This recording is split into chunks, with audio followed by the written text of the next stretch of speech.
Kenyan farmer Samuel Kioko is worried that his livelihood could be undermined by the government's sudden embrace of genetically modified crops. With more than 4 million people facing acute food shortages after the worst drought in 4 decades hit the country, President William Ruto's new government in October lifted a decade-old ban on cultivation and imports of GMO maize. Ruto said the move was necessary to boost crop yields and ensure food security. A smallholders farmers group has filed a lawsuit against the government to have the decision overturned. Organic farmers like Kioko say GMO crops pose a threat to what he calls the sustainable tradition of recycling seeds, leaving maize growers dependent on big foreign companies that own the patents to GMO seeds.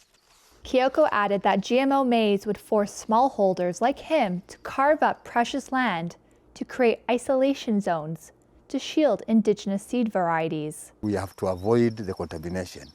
Then it means that we'll have to have that isolation distance. The isolation distance from the BT maize to our indigenous maize, which is about almost 100 meters.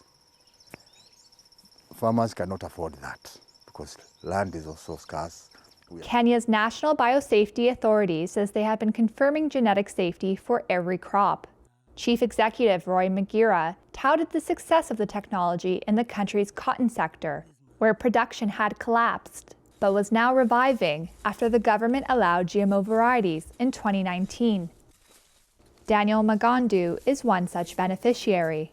He points to rows of weeks-old lush cotton seedlings as evidence that GMO seeds are superior to conventional varieties, which are shorter, less lush, and are being attacked by aphids.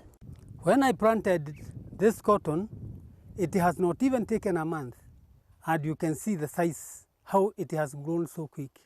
The maize farmers remain skeptical. The director at the Farmers Associate, Kipkori Menjo, said before turning to GMO, subsidies for farmers should be considered first.